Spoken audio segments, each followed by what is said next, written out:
Welcome back to ESBR Boxing's YouTube channel. Delighted as always to be joined by Owen and Thomas. We saw Jai Opetaia defeat Marius Brodus for the second time last night, gents, and we were going to ask what's next for him. The best cruiserweight in the world, a very exciting fighter, and yeah, we're gonna see not an easy fight against Marius Brodus. We're not sure when he's next going to be in the ring, but yeah, we're going to discuss what could happen. Thomas, I feel like there's kind of a few options here. There's the winner of Chris Smith versus Richard Riakporhe, which takes place middle of June. There's Gilberto Ramirez, who's obviously a big name in the division as well, isn't he? Do you see Jai Opetaia possibly fighting one of those guys next, or do you think we could be looking at him fighting somebody else? What are your thoughts? Well, I think he's definitely going after the WBO next, right? So the winner of Billiam Smith versus uh, Reactor 4. Sorry if I No, no, Riakporhe, don't butchered worry. that. We're all good. Um, but I I think that he's going to go that route first, and then outside of that, I think in if he's not going to move up to heavyweight, maybe maybe he should fight a Gilberto Ramirez who kind of like in terms of like popularity within boxing, he's like been around and he's a name and people know who he is. And I think a win over him too would, help Opetaia's career and, make him even more of a recognizable name. Yeah, I think I, I'm. I've got a semi-strong opinion about this one. I think I'm a big fan of Jai Opetaia, like many people are, but I think he needs to fight a big name next because we all can see how good he is, but you just kind of want him to prove it. And you want to see big named fighters be in big fights, right? So yeah, I just think I really do hope we see him kind of in a big main event fight before the end of the year. Owen, I know you're going to be a bit more familiar with the Chris Smiths Richard Mhm. Reactables of the world. Don't blame Thomas for not knowing about Britain's best cruiserweights.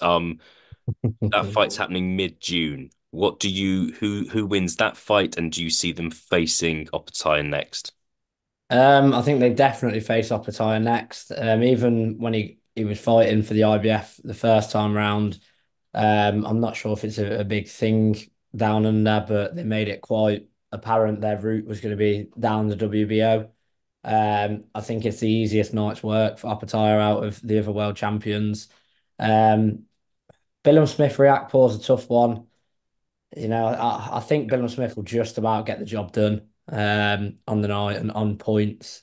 But to be honest, I've been quite vocal about Opetaia, but it won't be sort of Ellis Zorro levels, but either of these two men, although one of them will be the WBO world champion, they shouldn't be in the same ring as Jai Opetaia. I think there's serious levels that will be shown between Billam Smith, because I think he's going to win an Opetaia. I think Opetaia just steamrolls through him. He gets hit too easily. And if you're going to let someone like Opetaia land on you at will, it's not going to end very well. So maybe they chose the WBO route next because they saw similar things. And is it the easiest route to become a unified world champion? And then look, they can try and tie the division up and be undisputed or move up to heavyweight. So we time will tell, but yeah, easy night's work. Chris Smith is for Jai Opetaia. Yeah, look, I think that makes sense. I think like Opetaia, he's fought in the UK before, and he's fought in these Saudi cards. British fans are very much familiar with him, as well as kind of fans outside of Britain, outside of New Zealand as well. It's they're going to be familiar with who this guy is and what he's about. I'd be interested to see where that fight takes place. If it's kind of is it big enough to happen in Riyadh? But at the same time, I think that fight could fill out an arena in the UK. I really do. Thomas, I'll come back to you. Um, when do you think we're going to see this guy move up to heavyweight? I think it's been discussed in the ESBR, like he will do at some point. However, I think he came in 2 pounds under the cruiserweight limit for the fight against Marius Brodus. So he's not so doesn't look like somebody who struggles. He's not a kind of a massive guy. When do you see it happening? Do you see it happening kind of maybe early 2025? Do you see this not being put off for 3 or 4 years? Still only 28 years old. When do you see the move up to heavyweight happening? I'd probably say at least about a year. Like we said, it seems like he's very intent on unifying the division, the cruiserweight. So, and it would take him a few fights to do that as well. So you have to get through that. And after that, I can't really see many other options for him besides moving up to heavyweight. So I think maybe it's just really a matter of time of how long it takes him to get those titles. But I'd say at least a year. Mm. And hopefully by then he would be a bit more, filled out and bulked up and ready for heavyweight. Because I've always kind of thought the same thing too about Opetaia.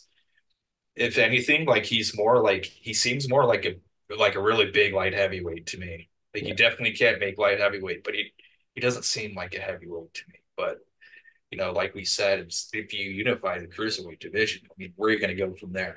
So, Okay, so I do want to ask you now, Thomas, about him. He's not been a massive guy. Like I know Owen's kind of come had the pleasure of coming face to face with the Jai Patai, which is I've done the same thing. It's a very scary experience. Uh, I do want to ask you, Thomas, with what you've said, do you see him having high level success at heavyweight? I.e., being a world champion. If you consider Ajay Pattaya against Anthony Joshua, against Tyson Fury, against Zhilei Zhang, there's going to be a massive difference in size there, as there has been for Usyk against these guys. But Jai Pattaya isn't Alexander Usyk. How much success do you think Opetaia could have at heavyweight? well, Opetaia could punch, but it's really a matter of you know, uh, how much he carries his punch up against those bigger guys like that. Maybe against a smaller guy like Usyk, who also came up from cruiserweight, his power might have a bit more of an effect. But you're talking about Joshua and Fury and these guys that are so much bigger than him. I think you have to wonder whether or not he has enough crack to, you know, beat those guys. I think he does, to be honest. I think along with the power, I think he has the other intangibles to, at least, compete at the high level of the heavyweight division. But we'll see what he does at cruiserweight first. Yeah, for sure. Look, he's got a couple of, you could say, challenges at the cruiserweight, and yeah, fingers crossed he's able to get these world title shots. Owen, I'll end things with you. Talk to us about the success that you see Jai Pattaya having at heavyweight. I think the way I look at it as well is obviously Jordan Thompson's nowhere near any of the heavyweight sort of level guys that Opetaia would be facing. But Jordan Thompson's probably the biggest cruiserweight I've ever seen, especially in person. He must be 6'6", 6'7". So he is huge at cruiserweight. And although obviously ability levels come into it, Opetaia had no issues with punching upwards. And it almost seemed quite easy for him. So I know that is the level of fighter he was facing, but it was still an intriguing task because it was okay. Opetaia is only 6'1", 6'2", and Jordan Thompson is a big, big guy and he made it look easy. And like Thomas said, the way Usyk stepped up, everyone said he'd be too small for heavyweight. These big guys would drown him, and you see that he still carried his technical power with him. And I think Opetaia could do exactly the same. He's like you say, he's not the biggest cruiserweight. I think in most of his fights he comes in sort of just under the limit. So I think he'd have no issues at all. I think he'd make the transition quite smoothly. And like you say, when you're actually in person, so I said it to yourself, Elliot. I went, you just listen to everything he says. Like you see fighters who say things and whether they mean it or not, but it's almost like you can see in his eyes, like, okay, this guy's serious. Like, he's going to follow through with what he says. So I think he could campaign at heavyweight fairly easily. 6'2", if he gets up to sort of 16, 15 and a half, sort of 16 stone. I think he'd be quite comfortable at heavyweight.